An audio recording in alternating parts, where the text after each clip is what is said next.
وعجل فرجهم وأهلك عدوهم من الجن والإنس من الأولين والآخرين. أستغفر الله الذي لا إله إلا هو الحي القيوم الرحمن الرحيم ذو الجلال والإكرام وأتوب إليه. أعوذ بالله السميع العليم من الشيطان الرجيم. بسم الله الرحمن الرحيم.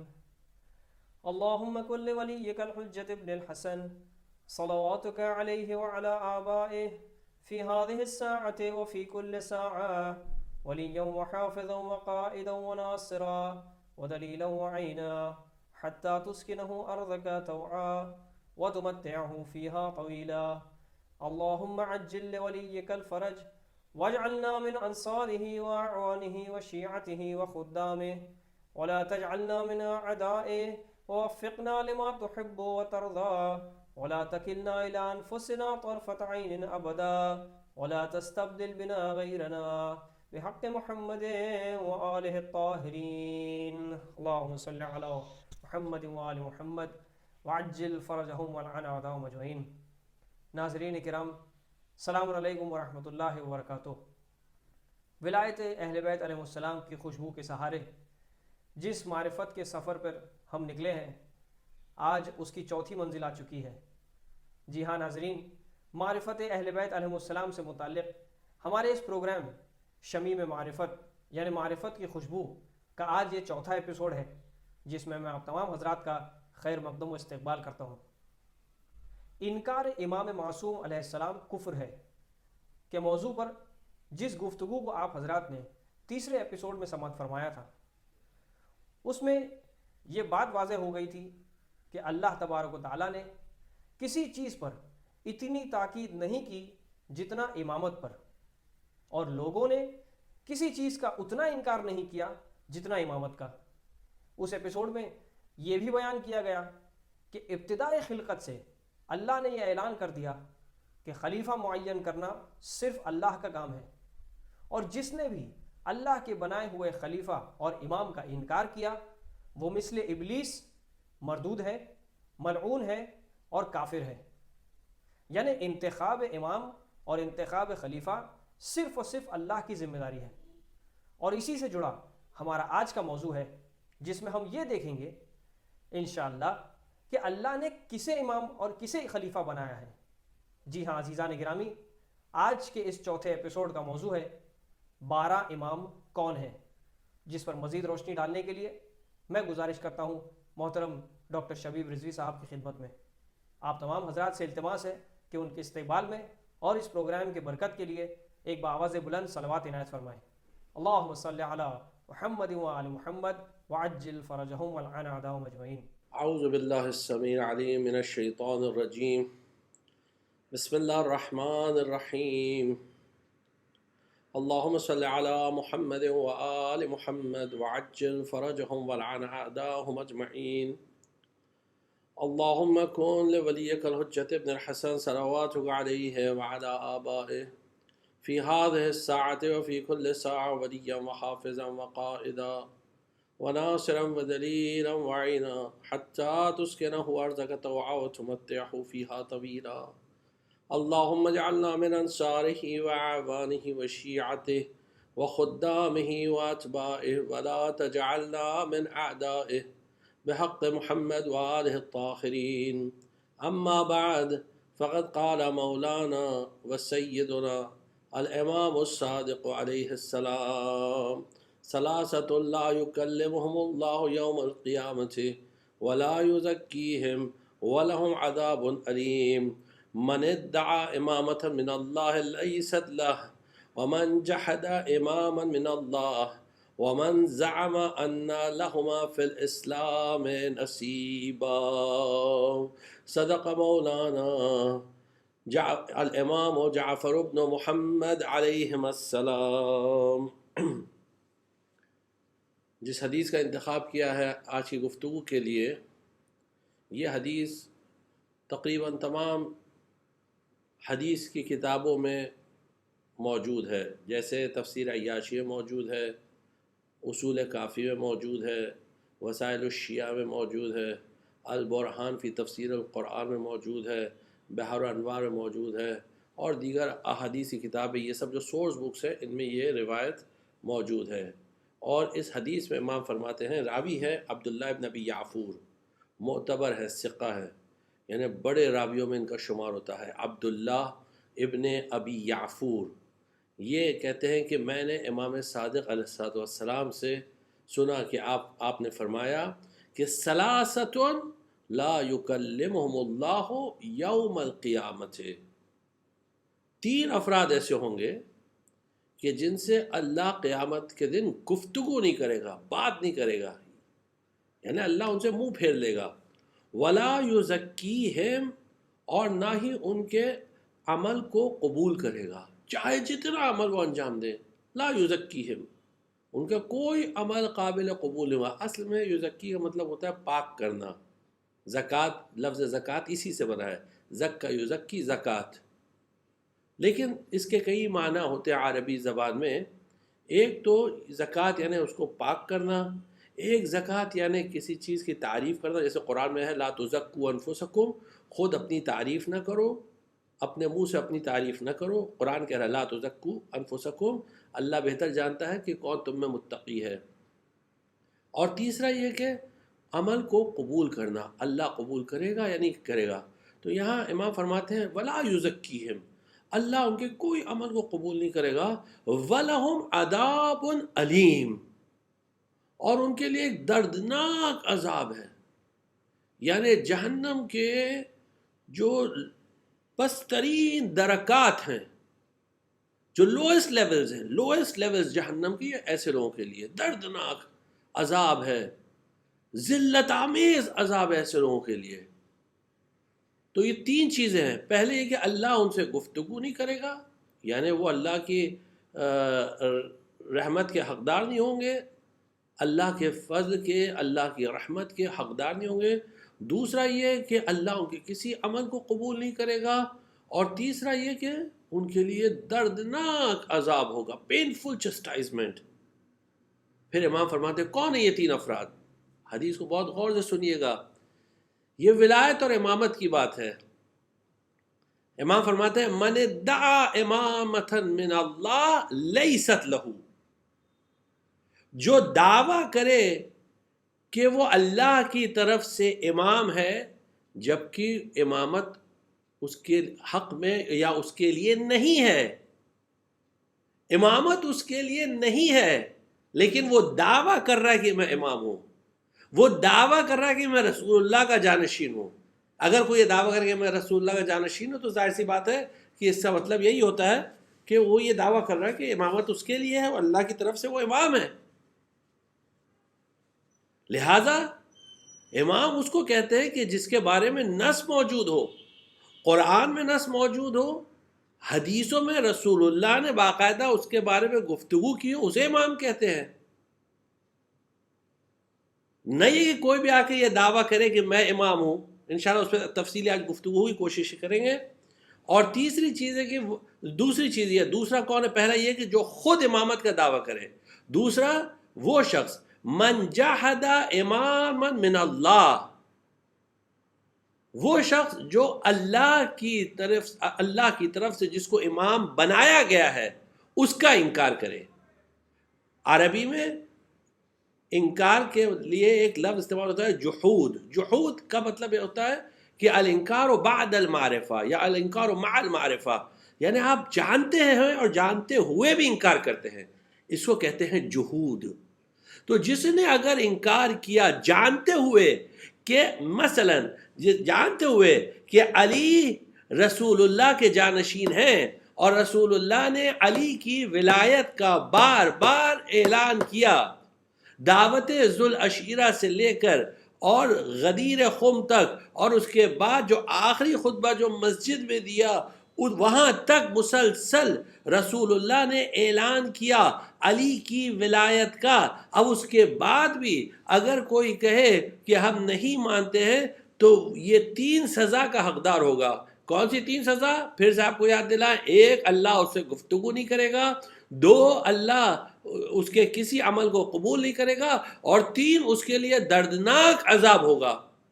چاہے وہ جتنا ہی ظاہراً عبادت کرے، کیونکہ ولایت علی ابن ابی طالب علیہ السلام و اولادہ المعصومین علیہ السلام، یہ ولایت، یہ روح دین ہے، روح عبادت ہے۔ پچھلے سیشن میں آپ کی خدمت میں عرض کیا تھا کہ یعنی مولانا رسول اللہ صلی اللہ علیہ وسلم نے فرمایا کہ یا علی انت اصل الدین، آپ دین کی اصل، آپ دین کی بنیاد ہیں۔ لہٰذا اگر کوئی انکار کرے تو اس کا کوئی عمل قابل قبول نہیں ہے۔ اور تیسرا کون ہے؟ وَمَنْ زَعَمَ أَنَّ لَهُمَا فِي الْإِسْلَامِ نَصِيبًا، اور جو یہ گمان کرے کہ یہ دو شخص، کون دو شخص؟ پہلا جو دعویٰ کر رہا ہے امامت کا، اور دوسرا جو علی کی ولایت کا، امامت کا انکار کر رہا ہے، یا امام برحق کی امامت کا انکار کر رہا ہے، وہ اگر ان دونوں کو تیسرا شخص مسلمان سمجھے تو وہ بھی، اس کو بھی یہی سزا ملے گی جو یہ پہلے دو کو مل رہی ہے۔ جو ان دونوں کو مسلمان سمجھے، ایک جو ولایت کو، امامت کو غصب کر رہا ہے، دو جو حقیقی امام کو رد کر رہا ہے، ریجیکٹ کر رہا ہے اور غاصب امام کو مان رہا ہے، اور تیسرا وہ جو ان دونوں کو مسلمان سمجھ رہا ہے کہ anyhow they are Muslims, anyhow they are Muslims، اگر اس طرح سوچے تو وہ اس کے لیے امام فرماتے ہیں کہ یہ تینوں چیز ہے۔ ایک، اللہ اس سے گفتگو نہیں کرے گا، دو، اللہ اسے کسی عمل کو قبول نہیں کرے گا، اور تین، یہ کہ اس کے لیے دردناک عذاب ہے۔ مطلب یہ ہے کہ پہلی بات تو کسی کو حق نہیں ہے کہ امامت کا دعویٰ کرے، رسول اللہ کی جانشینی کا دعویٰ کرے، مگر یہ کہ جس کو خود رسول اللہ نے اپوائنٹ کیا ہے۔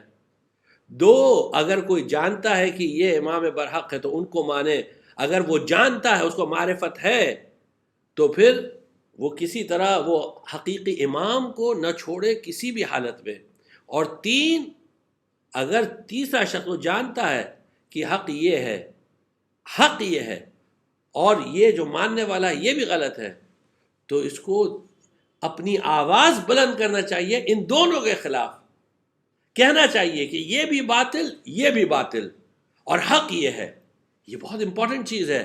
ہمارے یہاں مسئلہ کیا ہوتا ہے کہ جب حق کے خلاف آواز نہیں اٹھائی جاتی ہے تو سب لوگ کہتے ہیں ارے بھائی تمہیں کیا کرنا ہے، تمہیں کیا کرنا ہے۔ نتیجہ کیا ہوتا ہے کہ باطل پھیل جاتا ہے، چاروں طرف باطل پھیل جاتا ہے۔ اب دیکھیے آج کے کانٹیکسٹ میں آپ کو مثال دے دیتے ہیں کہ آج چاروں طرف کورونا پھیلا ہوا ہے اور گورنمنٹ نے رولز لائے ہیں کہ بھائی سوشل ڈسٹینسنگ ہونا چاہیے، یہ رولز، وہ رولز، وہ رولز۔ اب اگر ہم کہیں بھائی ہم تو نہیں، ہم تو فالو نہیں کریں گے، ہم کریں گے ہمارا جو جی چاہے کریں گے، ہم تو مجمع جمع کریں گے 100 200 400 500 کا، بھائی آپ سے مطلب، تو فوراً وہ کہیں گے بھائی ہم سے مطلب ہے، کیونکہ آپ جب یہ کر رہے ہیں تو یہ بیماری سب کو چاروں طرف پھیلے گی، یہ مسئلہ چاروں طرف پھیلے گا۔ تو یہ تو ایک معمولی سی بیماری کی بات ہے، یہاں تو بات کاہے کی چل رہی ہے؟ حق اور باطل کی، یعنی سعادت اور شقاوت کی چل رہی ہے، جنت اور جہنم کی بات چل رہی ہے۔ تو یہاں تو اور ہم لوگوں کو اس میں امر بالمعروف اور نہی عن المنکر کے بارے میں حساس ہونا چاہیے، بولنا چاہیے، خاموش نہیں رہنا چاہیے۔ تو اب پھر اس کے بعد یہ سوال اٹھتا ہے، آیا رسول اللہ نے اپنا جانشین کسی کو بنایا یا نہیں بنایا؟ یہ ایک بہت بڑا سوال ہے جس کے بارے میں 2-3 ہفتے سے آپ کی خدمت میں عرض کرتے چلے آ رہے ہیں کہ انشاءاللہ اس پر گفتگو کریں گے۔ تو اب یہاں دیکھیے، پہلے آپ کی خدمت میں ایک روایت عرض کرتے ہیں جو سنن ابی داؤد سے ہے، اور یہ روایت صحیح بخاری میں، یعنی الگ الگ تھوڑا الفاظ میں تھوڑا اس میں چینجز ہیں، صحیح بخاری میں موجود ہے، مسند احمد ابن حنبل میں موجود ہے، اور اس کے بعد بیہقی کی دلائل النبوہ میں موجود ہے، مستدرک علی الصحیحین میں موجود ہے، تاریخ بغداد میں موجود ہے۔ یہ سب یعنی اتنی متواتر روایت ہے کہ اتنی کتابوں میں نقل کی گئی ہے۔ اور وہ حدیث کیا ہے؟ وہ حدیث جابر بن سمرہ والی روایت ہے۔ اس حدیث کو اچھی طرح سے یاد کر لیجئے اور اس حدیث کو اچھی طرح سے ہم بیان کریں تاکہ لوگوں تک یہ بات پہنچے۔ اور وہ حدیث کیا ہے کہ لا یزالو، کہ پیغمبر اکرم صلی اللہ علیہ وآلہ وسلم نے فرمایا لا یزالو ھذا الدین عزیزا الی 12 خلیفہ، یہ دین اس وقت تک باعزت رہے گا. یہ دین اس وقت تک قائم رہے گا جب تک کہ اس میں 12 خلیفہ ہوں گے. 12 خلیفہ ہوں گے. اب دیکھیں صحیح سنن ابی داؤد کی حدیث کا جملہ دیکھیں کیا ہے. جیسے ہی پیغمبر نے فرمایا یہ جملہ فَكَبَّرَ النَّاسُ وَزَجَّوْا، لوگ تکبیر تکبیر چلانے لگے، اللہ اکبر اللہ اکبر، زور سے زجو، شور مچانے لگے، ہلہ کرنے لگے. جبکہ قرآن میں سورہ حجرات میں باقاعدہ لوگوں کو تاکید کی. سورہ حجرات سورہ نمبر 49 ہے قرآن کا. اللہ کہتا ہے کہ دیکھو اپنی آوازوں کو پیغمبر کے سامنے بلند نہ کرو، پیغمبر کی آواز کے سامنے بلند نہ کرو. جب پیغمبر گفتگو کریں تو خاموش رہو. کم سے کم قرآن کا حکم تو پیغمبر پہ لگاؤ. کم سے کم اتنا تو کرو مسلمانوں. یہ قرآن کے بارے میں خود قرآن کہہ رہا ہے کہ اذا قرئ القرآن فاستمعوا له وانصتوا. دیکھو جب قرآن پڑھا جائے تو attentively سنو، pay attention and listen to it. استمعوا له وانصتوا، اور خاموش رہو. خاموش رہو. جب تم یہ کرو گے تو قرآن کہتا ہے کیا ہوگا؟ لعلکم ترحمون، شاید تم پر رحمت الہی نازل ہو، شاید تم پر رحمت الہی. تو جب قرآن کے بارے میں یہ ہے تو جس پر قرآن نازل ہوا ہے اس کا اتنا تو احترام کرو. لیکن دیکھیں مسلمانوں کا احترام کیا ہے کہ جیسے ہی پیغمبر نے فرمایا تو کبر الناس، تکبیر تکبیر چلانے لگے، وزجوا، اور شور مچانے لگے، شور مچانے لگے. اب آپ خود سمجھ جائیے، آپ خود فیصلہ کریے یہ کون شور مچا رہا ہوگا. یہ وہی افراد شور مچا رہے ہوں گے کہ جن کے حق میں بات نہیں جا رہی ہوگی، جن کو پیغمبر کی یہ بات پسند نہیں آ رہی ہوگی کہ یہ کون سے 12 جانشینوں کی بات کر رہے ہیں. یقیناً وہاں افراد ہوں گے جن کو یہ چیز پسند نہیں آ رہی ہوگی، اس لیے وہ چاہ رہے ہیں کوئی سنے نہیں، کوئی متوجہ نہ ہو، اس لیے وہ تکبیر تکبیر کرے گا، اللہ اکبر اللہ اکبر.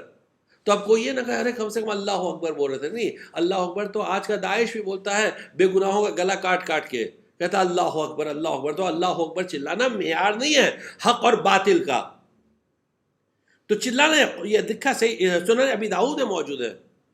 حدیث نمبر 4280، حدیث کا نمبر ہے، حدیث نمبر 4280. فکبر الناس وزجوا. اس کے بعد جابر بن سمرہ نقل کرتا ہے کہ ثم قال کلمۃ خفیفہ. جب لوگ شور مچانے لگے، ہلہ کرنے لگے، تو پیغمبر نے کچھ بات آہستہ سے کہی، کلمۃ خفیفہ. تو جابر بن سمرہ نے نہیں سنا کہ پیغمبر نے کیا فرمایا، تو کہتا ہے کہ قلت لأبی، کیونکہ اس کے والد جو تھے وہ پیغمبر کے نزدیک تھے، قریب تھے، near to the prophet. یا ابت ما قال، پوچھا بابا پیغمبر نے کیا کہا؟ قال، اس کے والد نے کہا یعنی سمرہ نے کہا، قال صلی اللہ علیہ وآلہ، کہ پیغمبر نے فرمایا کلہم من قریش، یہ سب کی سب قریش میں سے ہوں گے، یہ سب کی سب قریش میں سے ہوں گے. اب دیکھیے یہاں تھوڑا سا بریکٹ میں ہم لوگ کچھ ڈسکشن کر لیتے ہیں، پھر آگے بڑھتے ہیں ریفرنسز کی طرف. یعنی یہ جو شور مچانے والی بات تھی نا، اس سے متعلق ایک اور حدیث ملتی ہے، آپ جانتے ہیں نا، اور یہ حدیث بخاری میں موجود ہے، سیاہ ستہ میں، دوسری روایات کی کتابیں موجود ہیں. اور وہ حدیث کیا ہے کہ جب پیغمبر نے فرمایا کہ تم مجھے قلم اور دوات لا کے دو تاکہ میں تمہارے لیے ایک ایسی چیز لکھ دوں کہ پھر اس کے بعد تم کبھی گمراہ نہیں ہوگے، جو تمہاری نجات کا سبب بنے گا. پین اور انک لے کر آ جاؤ میرے لیے، قلم دوات لے کر آ جاؤ. کچھ افراد وہاں تھے، میں نام نہیں لوں گا، آپ خود جا کے پڑھیے گا، تاکہ آپ کے اوپر بھی کچھ ذمہ داری ہے نا کہ آپ بھی کچھ مطالعہ کریے، آپ بھی اسٹڈی کریے. بخاری میں روایت موجود ہے اور دیگر روایت کی کتابیں موجود ہے. کچھ افراد وہاں ہیں جس میں سے ایک نے ایک ایسا جملہ کہا کہ زبان لرزتی ہے اس جملے کو ادا کرنے سے، ایسے الفاظ کو اپنی زبان پر لانے سے واقعا زبان لرزتی کانپتی ہے کہ پیغمبر کی شان میں یہ جملہ کہا گیا. ایسی گستاخی، ایسی بدتمیزی، یہ پیغمبر کی شان ہے، یہ پیغمبر کا احترام ہے. آپ گستاخ لفظ استعمال کرتے رہتے ہیں. جو گستاخ ہے پیغمبر، اس کے بارے میں آپ کا کیا فیصلہ ہے؟ آپ جانتے ہیں اس نے کیا جملہ کہا؟ ان ھذا رجل یحجر. اس آدمی یعنی پیغمبر بھی نہیں، احترام نہیں، کچھ نہیں. ان ھذا الرجل، اس آدمی کا، یعنی بدتمیزی کے ساتھ اشارہ کرتے ہوئے کہا ان ھذا الرجل، اس آدمی کا، معاذ اللہ معاذ اللہ معاذ اللہ، خاک بے دہانم، اس آدمی کا ذہنی توازن ہٹ گیا. یعنی he has gone mad. کس کی طرف کہہ رہا ہے؟ کس کے بارے میں کہہ رہا ہے؟ پیغمبر کے بارے میں کہہ رہا ہے. اور لوگوں نے نقل کیا ہے، اور نقل کرنے کے بعد جسٹیفائی بھی کرتے ہیں. جسٹیفائی کرتے ہیں، یعنی justification is worse than the crime. Justification is worse than the crime. یہ جو توجیہ ہے یہ بدتر از گناہ ہے. کہ وہ خطا اجتہادی تھی، اور وہ اس طرح جو بھی ہے، اس کا کوئی جسٹیفیکیشن نہیں ہو سکتا ہے. جو آدمی پیغمبر کے بارے میں اس طرح کی بات کرے، آیا وہ دین اسلام کے دائرے میں رہے گا یا نہیں رہے گا، اس کو مسلمانوں کو طے کرنا ہے. بہرحال یہ روایت جیسے کہ آپ کی خدمت میں عرض کیا کہ صحیح بخاری میں موجود ہے، مسند امام احمد بن حنبل میں موجود ہے، اس کے علاوہ بیہقی کی دلائل النبوہ موجود ہے، المستدرک علی الصحیحین حاکم نیشاپوری کی اس میں موجود ہے، پھر اس کے بعد تاریخ بغداد جو ابن عساکر کی اس میں موجود ہے، اور کئی ریفرنسز میں یہ روایت کہ دین ہمیشہ باقی رہے گا جب تک کہ اس میں 12 خلیفہ ہوں گے، 12 امیر ہوں گے، 12 جانشین ہوں گے. الگ الگ الفاظ استعمال کیے گئے ہیں. اور اسی کے ساتھ ساتھ ایک اور شرط لگا دی گئی. پیغمبر نے فرمایا کہ لا یزال الدین قائما، یہ دین قائم رہے گا اس وقت تک، حتی تقوم الساعہ، جب تک کہ قیامت نہیں آئے گی. تو اب یہاں دیکھیے دو چیزیں ہو گئی. ایک تو دین قائم رہے گا قیامت تک، یعنی یہ دین مٹنے والا نہیں ہے، یہ دین باعزت رہے گا. دوسرا کہ اس میں 12 جانشین ہوں گے، 12 خلیفہ ہوں گے، 12 امام ہوں گے، 12 امیر ہوں گے. یہ دونوں اگر حدیثوں کو ملا دیجیے، اس کا مطلب یہ ہے کہ یہ 12 کا سلسلہ ایسا ہوگا جو قیامت تک چلے گا. یہ قیامت تک چلے گا. اور یہاں انٹرسٹنگلی آپ کو بتا دیں، یہ حدیث وہ تھی کہ جس کو سقیفہ بنی ساعدہ میں ان لوگوں نے استعمال کیا کہ جنہوں نے علی علیہ السلام کی ولایت کا حق غصب کیا، امامت کا حق غصب کیا. بنی ساعدہ، سقیفہ بنی ساعدہ میں کب انہوں نے اس کو استعمال کیا؟ جب انصار کھڑے ہوئے، سعد بن عبادہ الانصاری، اس نے کہا کہ نہیں، ہم انصار نے پیغمبر کی مدد کی تو ہم کو بھی حق چاہیے، اس میں ہم کو بھی امام بننا ہے، ہم کو بھی پیغمبر کا خلیفہ بننا ہے. تو سعد بن عبادہ الانصاری کو خاموش کرا دیا گیا یہ کہہ کر، کیا تم نے پیغمبر کی حدیث نہیں سنی کہ لا یزال ھذا الدین قائما حتی یکون فیہ 12 امیرا، یہ دین اس وقت تک قائم رہے گا جب تک کہ اس میں 12 امیر نہ ہو، 12 خلیفہ نہ ہو، اور کلہم من قریش، اور یہ سب کے سب قریش سے ہوں گے. تو ہم قریش سے ہیں، اس لیے ہم کو امیر بننا ہے، ہم امیر بنیں گے، اور تم ہمارے وزیر رہنا، تو ہمارے ایڈوائزرز رہنا، تو ہمارے منسٹر رہنا، ہم کو امیر بننے دو، ہم کو خلیفہ بننے دو. اب یہ حدیث سب وہاں جتنے تھے سقیفہ بنی ساعدہ میں، آپ جانتے ہیں نا سقیفہ بنی ساعدہ کا واقعہ. بچوں سے، جوانوں سے ریکویسٹ ہے کہ آپ ہسٹری پڑھیے، انسیڈنٹ ابھی تو گوگل پہ سب اویلیبل، آپ جا کے پڑھیے، دا انسیڈنٹ آف سقیفہ بنی ساعدہ. سقیفہ بنی ساعدہ، اس میں کیا ہوا تھا؟ پیغمبر کا جنازہ پڑا ہوا تھا، پیغمبر کو دفن کرنے کے لیے کوئی نہیں آیا، مسلمان نہیں آئے. کتنے آئے افراد؟ میکسیمم 12 لوگ. مدینہ میں کتنی آبادی تھی مسلمانوں کی؟ 5 لاکھ کی آبادی تھی. آج محلے میں ایک معمولی سا کسی کی اگر میت ہو جاتی ہے مسلمان کی تو کم سے کم 2-3 صفیں تو کھڑی ہو جاتی ہیں نماز جنازہ کے لیے. یا پیغمبر اکرم صلی اللہ علیہ وآلہ جو اسلام لے کر آئے ہیں ان کے جنازے میں صرف میکزیمم 12 لوگ تھے، میکزیمم 12 لوگ. بقیہ سب وہاں بزی تھے کہ خلیفہ کون بنے گا. اچھا یہاں بھی مسلمانوں نے اس کی بھی توجہ کی، جسٹیفیکیشن، یہاں بھی جسٹیفیکیشن ہے. آپ دیکھیے کیا جسٹیفیکیشن ہے. جسٹیفیکیشن یہ ہے کہ اصل میں امامت کا موضوع اتنا اہم تھا، امامت کا سبجیکٹ اتنا امپورٹنٹ تھا کہ رسول اللہ کے کفن اور دفن کی اور یعنی تجہیز کی اور تکفینی کوئی امپورٹنس نہیں اس کے مقابلے میں. آپ سمجھیں یہ ایکچوئل جسٹیفیکیشن ہے، یہ کتابوں میں لکھا ہوا ہے، ہم اپنی طرف سے کوئی چیز نہیں بنا رہے ہیں، باقاعدہ لکھا ہوا ہے. It shows the importance of امامت and خلافت کہ انہوں نے رسول اللہ کو چھوڑ کر یہاں رسول اللہ کا لاشا پڑا ہوا ہے، ان کے رسول اللہ کی تکفین نہیں، تجہیز نہیں، تدفین نہیں، کسی چیز میں وہ شریک نہیں ہوئے. 12 لوگ جس میں obviously مولا کائنات امیر المومنین علیہ السلام آگے تھے. اور تاریخ کا ایک جملہ ملتا ہے کہ مولا کائنات پیغمبر کو غسل و کفن دے رہے تھے کہ ایک مرتبہ زور سے تکبیر کی آوازیں بلند ہوئی تو ابن عباس نے پوچھا کہ یہ کاہے کی آواز ہے، یہ تکبیر کیوں بلند ہو رہی ہے؟ مولا نے جواب میں فرمایا انہوں نے اپنا خلیفہ چن لیا. اللہ اکبر. اور کیا آپ نے تو ثقیفہ بنی ساعدہ میں باقاعدہ جب سعد بن عبادہ الانصاری جو خزرج قبیلے کا تھا اس نے جب کہا کہ بھائی مجھے بننا ہے تو اس کو اس طرح خاموش کرا دیا گیا.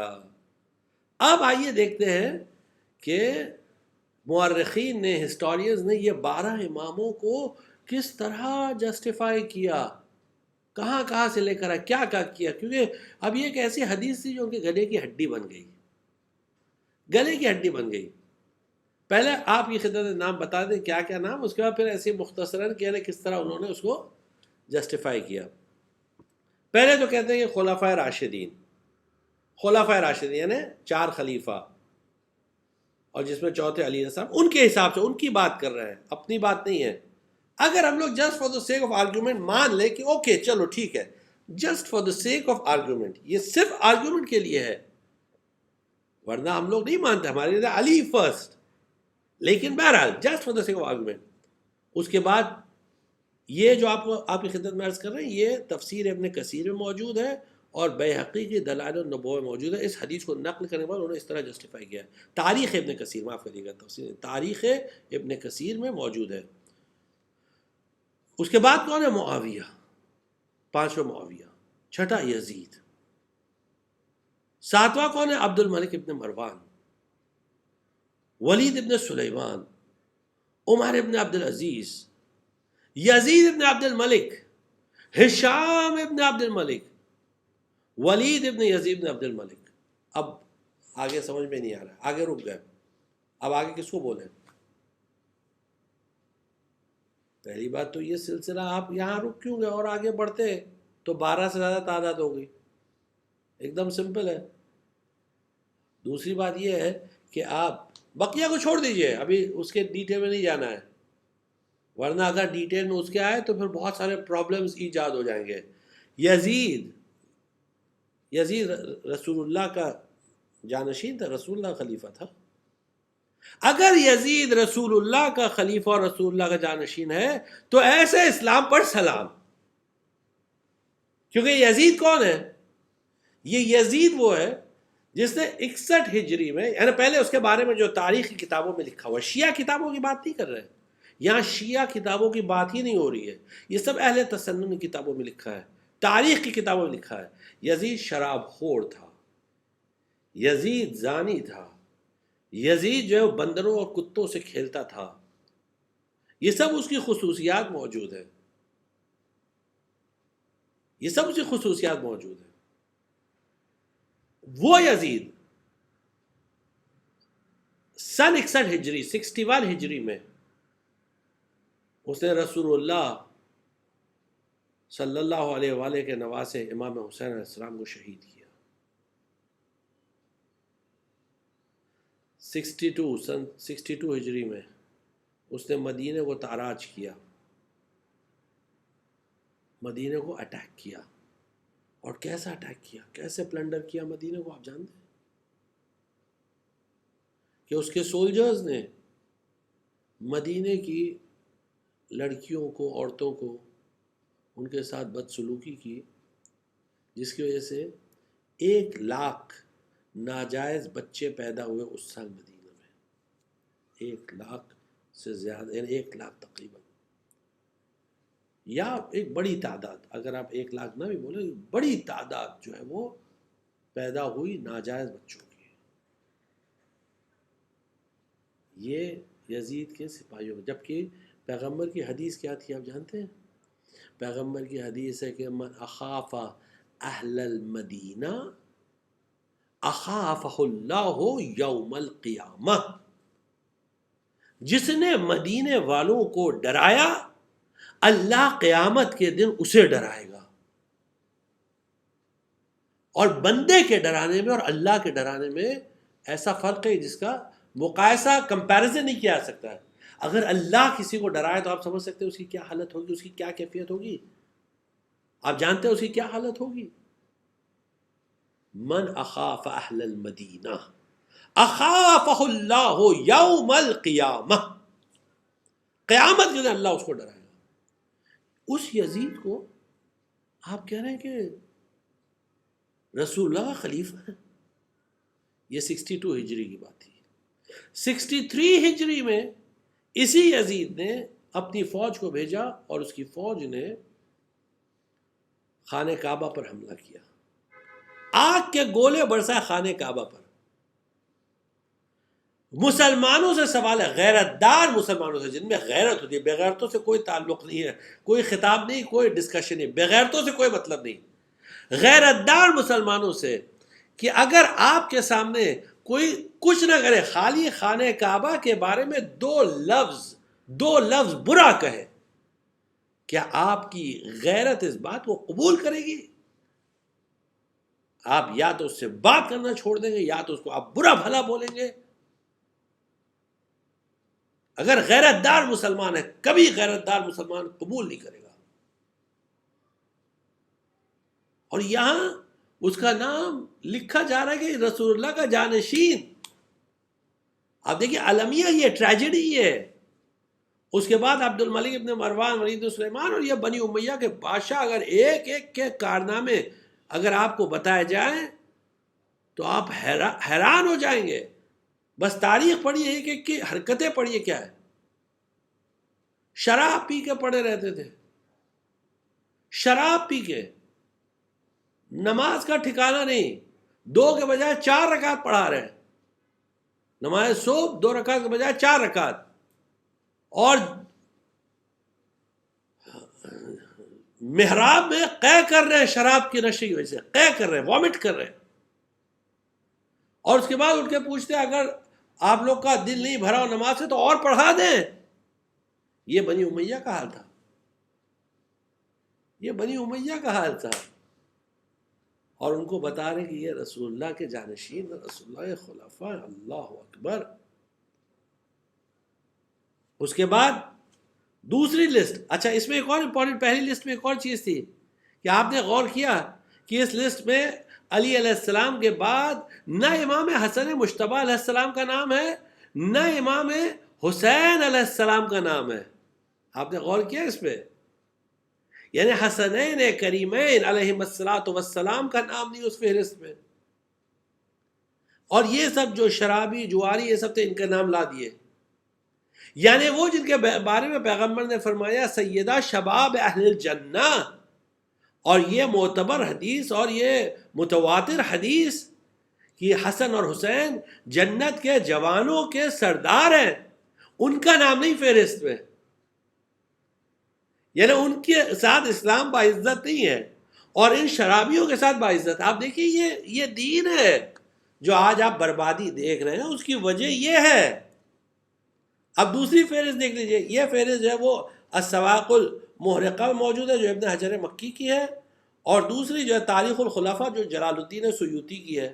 اب اس میں دیکھ لیجئے کیا ہے. پہلے خلفاء راشدین، وہ تو خیر پیٹنٹ ہے، پہلے 4 ٹھیک ہے.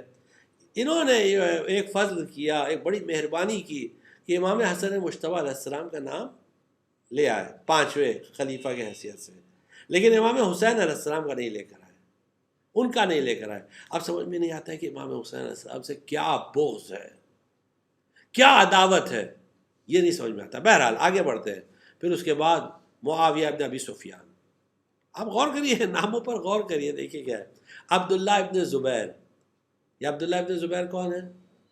ان کو صحابی کہتے ہیں، لیکن یہ جو ہے وہ تھے جو مولا کائنات کے خلاف جنگ کرنے آئے تھے. عبداللہ ابن زبیر جنگ جمل میں تھا، یہ مولا کے خلاف جنگ کرنے آیا تھا. پھر عمر ابن عبدالعزیز، مہدی عباسی، طاہر عباسی. 10 ہو گئے. اب بقیہ 2 کا کیا کریں؟ خالی 10 تک تیار کیے، 10 تک لسٹ بنائیے. اب باقی 2 کیا کریں؟ پیغمبر نے 12 کہا تھا. تو اب جلال الدین سیوطی صاحب کے لیے بڑا مسئلہ ہو گیا یہ. تو انہوں نے کیا کیا؟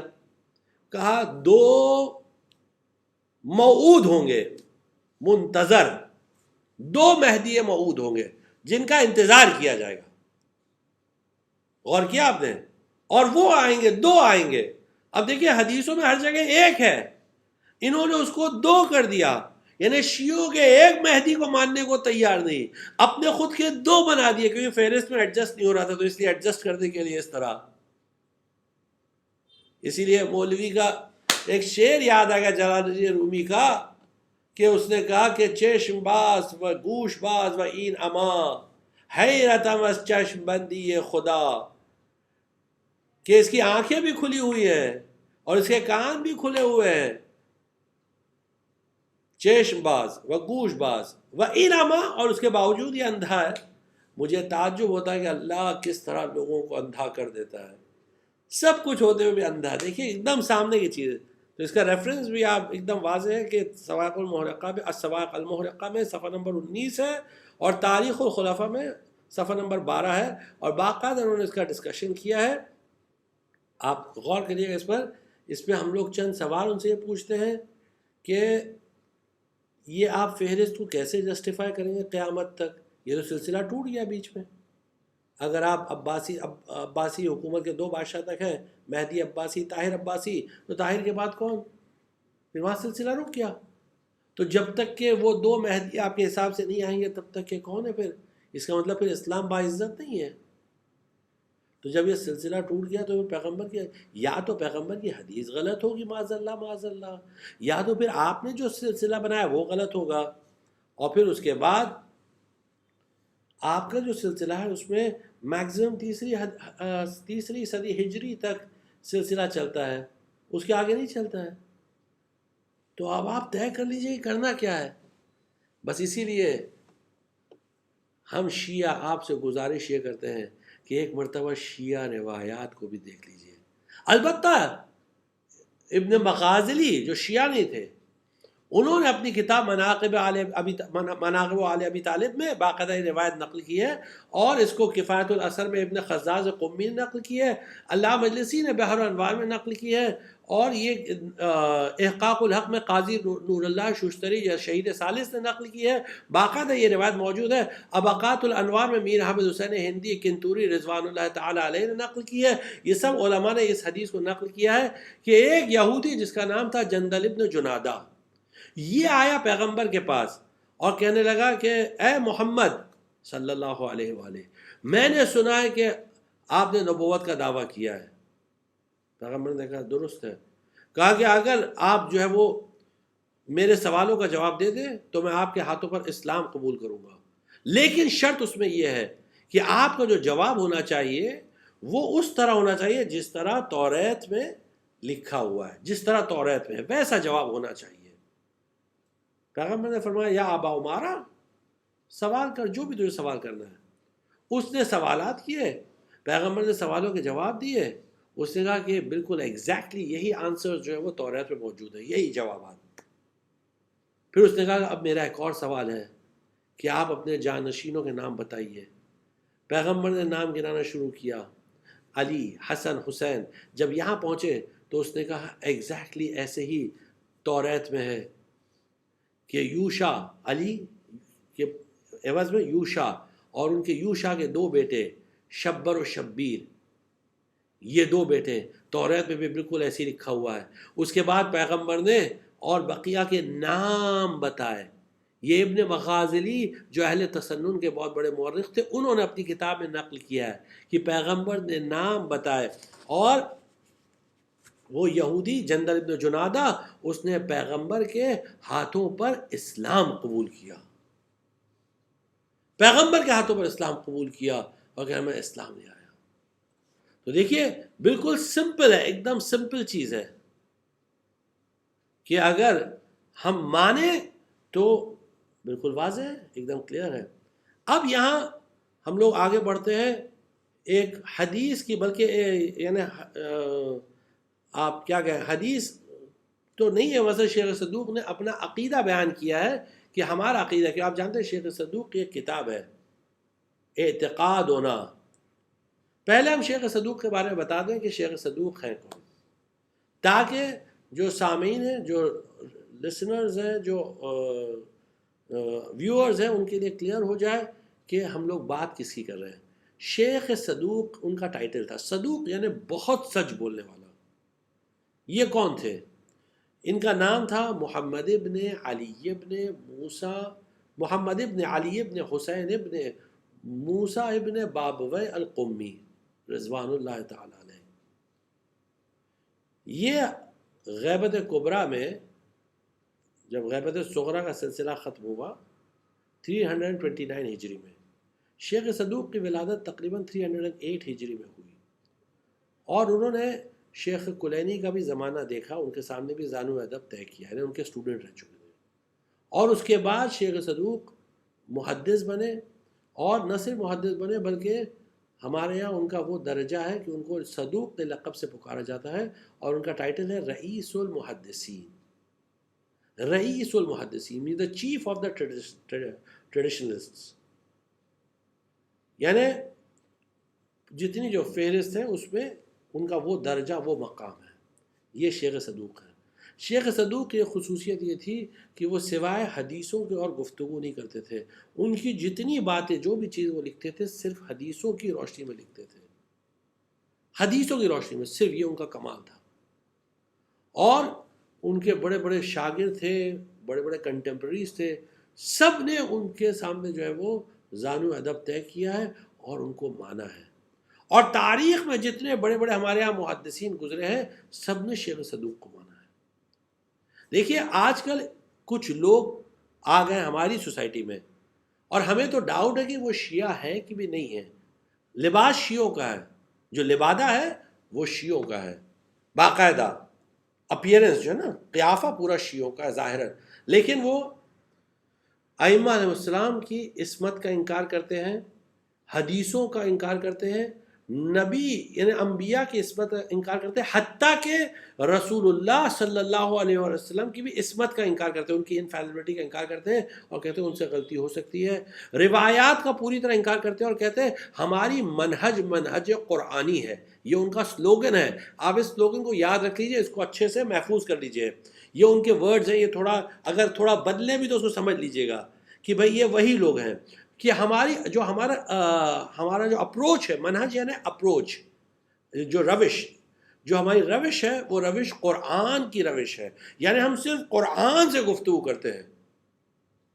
اب اگر آپ ایسی کوئی بات سنیں تو یہ وہی افراد ہیں جو تمام حدیثوں کا انکار کرتے ہیں، جو محدثین کو برے برے الفاظ سے یاد کرتے ہیں، یہاں تک کہ شیخ کلینی کے بارے میں بھی برے الفاظ استعمال کرتے ہیں۔ شیخ کلینی کون؟ جنہوں نے الکافی لکھی ہے۔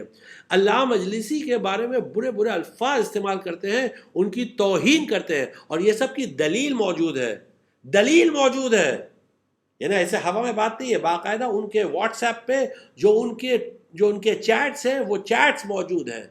اگر کسی کو چاہیے تو ہم اس کو اس کی دلیل پیش کر سکتے ہیں.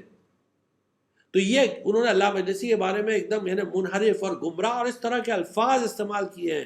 کون علامہ مجلسی؟ جنہوں نے یعنی واقعا شیعہ علوم کو ایک زندگی دی.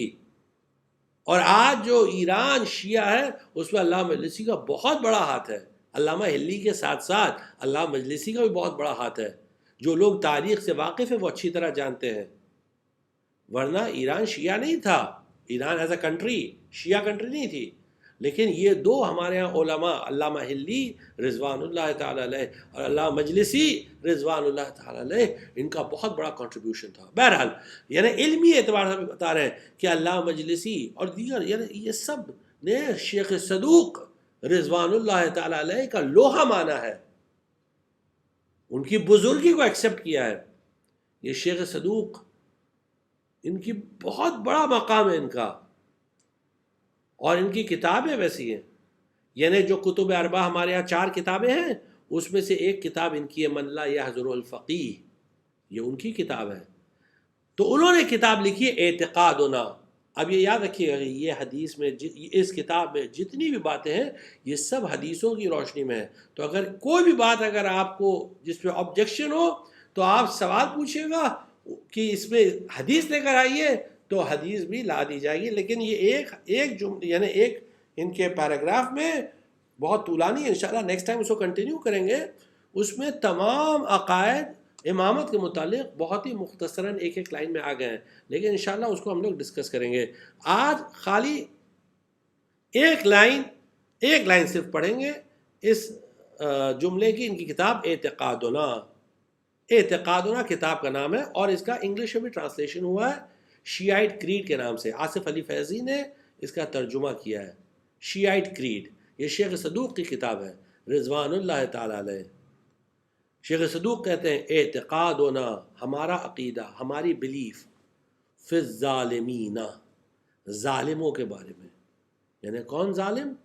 ظالم وہ جس نے مولا کائنات کا حق غصب کیا، وہ ظالم جس نے جناب زہرا کے حق کو غصب کیا، وہ ظالم.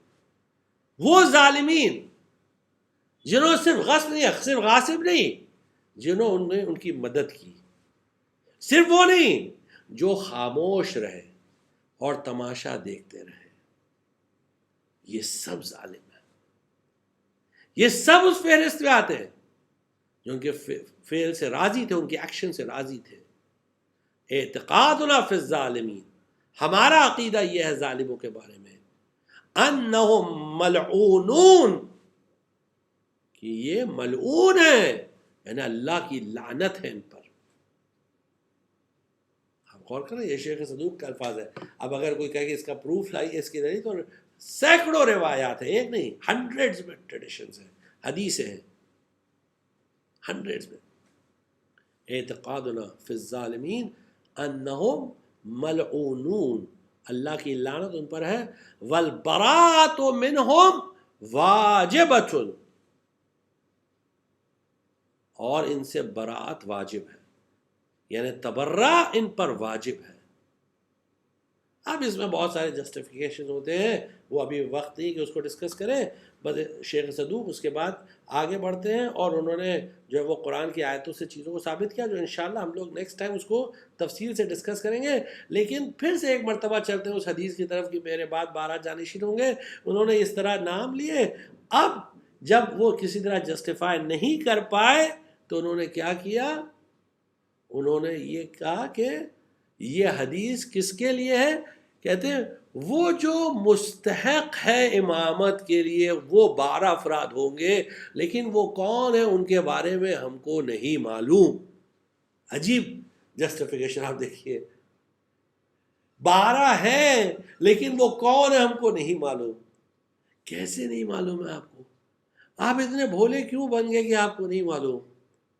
کتابیں تو آپ نے بہت لکھی ہیں، 30 40 والیومز کے اندر تاریخ اسلام لکھ ڈالی، 80 والیوم کے اندر تاریخ دمشق لکھ ڈالی، 80 والیومز کے اندر 80 والیومز میں تاریخ دمشق لکھ ڈالی. اور آپ کو یہ نہیں معلوم کہ رسول اللہ کے 12 جانشین کون تھے؟ یہ تو تعجب کی بات ہے. ہاں وہ نہیں معلوم ہوگا، اس کی وجہ یہ ہے کہ جب مولا کائنات نے آ کے اپنے دعویٰ پیش کیا تو آپ نے رد کیا. جب شہزادی دربار میں آئیں تو آپ نے جو سند تھی شہزادی کی اس کو ٹکڑے ٹکڑے کر دیا. تو آپ کو کہاں سے بات سمجھ میں آئے گی؟ نہیں سمجھ میں آئے گی بات. اس لیے یہ سب توجہ ہوتی رہے گی. اور یہ وہی لوگ تھے کہ اس کے بعد کیا کیا انہوں نے کہ جب مولا کائنات نے بیعت کرنے سے انکار کر دیا تو انہوں نے اپنے گنڈوں کو بھیجا. لفظ گنڈا استعمال کر رہے ہیں کیونکہ یہ گنڈا گردی کے علاوہ کچھ نہیں تھی تاریخ اسلام کی ابتدا میں، کہ جنہوں نے جا کر فاطمہ زہرا کے گھر میں آگ لگائی اور چلائے باہر سے کہ نکلو باہر ورنہ ہم گھر میں آگ لگا دیں گے، علی کو ہمارے حوالے کرو. تو شہزادی کونین نے اندر سے آواز دی، کیا تم اس گھر میں آگ لگاؤ گے کہ جس میں علی اور فاطمہ اور حسن اور حسین ہیں؟ تو اس نے آواز دی، ہمیں اس کی پرواہ نہیں کہ اس کے اندر کون ہے، میں پیغمبر کی بیٹی ہوں، ہمیں اس کی بھی پرواہ نہیں.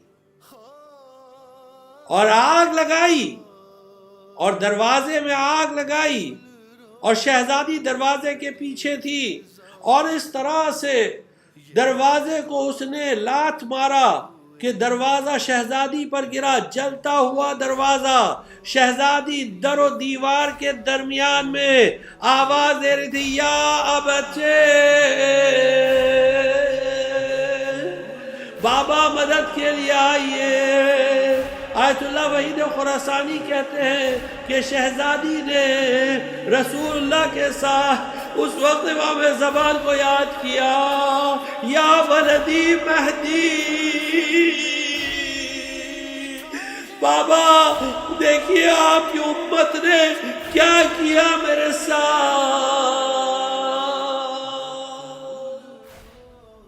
لعنت اللہ علی القوم الظالمین. فسيعلم الذين ظلموا أي منقلب ينقلبون. إنا لله وإنا إليه راجعون. اللهم كن لوليك الحجة بن الحسن صلواتك عليه وعلى آبائه في هذه الساعة وفي كل ساعة وليا وحافظا وقائدا وناصرا ودليلا وعينا حتى تسكنه أرزك طوعا وتمتعه فيها طويلا. رب صل على محمد وآل محمد وعجل فرجهم ولعن أعداءهم أجمعين بجاه محمد وآله الطاهرين. اللهم صل على محمد وآل محمد وعجل فرجهم ولعن أعداءهم أجمعين. ہم بہت شکر گزار ہیں محترم ڈاکٹر شبیب رضوی صاحب کے کہ انہوں نے اپنے بیان کے ذریعے ناظرین کے لیے، ہم سب کے لیے یہ بالکل واضح کر دیا کہ یہ 12 اماموں کا عقیدہ قرآن مجید اور روایات معصومین علیہ السلام بالخصوص حدیث نبوی صلی اللہ علیہ وآلہ وسلم کی روشنی میں بالکل یہ واضح اور ثابت عقیدہ ہے، اور فریقین اس پر متفق ہیں، اور 12 اماموں کے نام روایات میں بالکل واضح طور پر بیان کیے گئے ہیں. ہم بہت شکر گزار ہیں محترم ڈاکٹر شبیب رضوی صاحب کے، اور آپ تمام حضرات کے بھی شکر گزار ہیں اس پروگرام میں ہمارے ساتھ بننے کے لیے، ہمارے ساتھ شامل ہونے کے لیے. عزیزان گرامی، اسی کے ساتھ آپ کا ایک مرتبہ پھر شکریہ ادا کرنا ہے جو گزشتہ ہفتے محسن اسلام علیہ السلام، جو یعنی حضرت ابو طالب علیہ السلام کی حیات طیبہ سے متعلق، ان کی سوانح حیات سے متعلق جو ایک گرینڈ کوئز رکھا گیا تھا، اس میں آپ حضرات شامل ہوئے، ہماری ہمت افزائی کی. اس کے لیے ہم آپ کے تہہ دل سے شکر گزار ہیں. جو ونر نیمز ہیں، یعنی جن لوگوں نے، جتنے تمام لوگوں نے بھی ان تمام سوالات کے صحیح جواب دیے تھے، وہ سب آپ حضرات ہمارے سوشل میڈیا ہینڈلز پر ان تمام ونرز کے نام دیکھ سکتے ہیں جنہوں نے سارے سوالات کے صحیح جواب دیے تھے.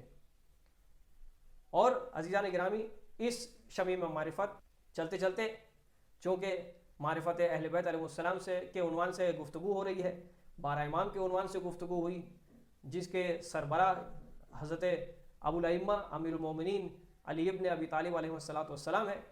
تو آئیے ایک مطلع چند اشعار مولا کی بارگاہ میں اور مولا کی شان میں اور خاندان علی ابن ابی طالب علیہ السلام کی شان میں ایک مطلع چند اشعار سماعت فرمائیں کہ ازل سے لکھا ہے در آسمان کن فیکون، ازل سے لکھا ہے در آسمان کن فیکون، ہے خاندان علی خاندان کن فیکون، عدم وجود بقا سب ہی جھوٹ ہو جائے، نہ ہو جو دست خدا درمیان کن فیکون، اور اٹھے جو تیغ علی کل من علیہ فان، اٹھے جو تیغ علی کل من علیہ فان، اٹھے قدم تو چلے کاروان کن فیکون۔ اور علی کے نام کی تختی سجی ہے کعبے پر، علی کے نام کی تختی سجی ہے کعبے پر، علی کے در پہ لکھا ہے مکان کن فیکون، علی کے در پہ لکھا ہے مکان کن فیکون، اور در علی کی بلندی تک آ گیا تارا، در علی کی بلندی تک آ گیا تارا، تلاش کرتا ہوا آسمان کن فیکون۔ اسی کے ساتھ عزیزان گرامی، اگلے ہفتے کے لیے ہم اس پروگرام کو ملتوی کرتے ہیں۔ آپ تمام حضرات کا ہمیں انتظار رہے گا۔ ہمارے ساتھ اس پروگرام میں اپنے سوالات کے ذریعے شامل رہیے، ہمیں اپنی دعاؤں میں یاد رکھیے۔ التماس دعا، وآخر دعوانا ان الحمد للہ رب العالمین۔ بسم اللہ الرحمن الرحیم۔ اللہم کل ولیک الحجۃ ابن الحسن صلواتک علیہ وعلی آبائہ فی هذه الساعة وفی کل ساعة ولیا وحافظا وقائدا وناصرا ودلیلا وعینا حتی تسکنہ ارضک طوعا وتمتعہ فیہا طویلا۔ رب صل علی محمد وآل محمد وعجل فرجہم والعن اعداء اجمعین۔ چلیے ناظرین، التماس دعا، فی امان اللہ۔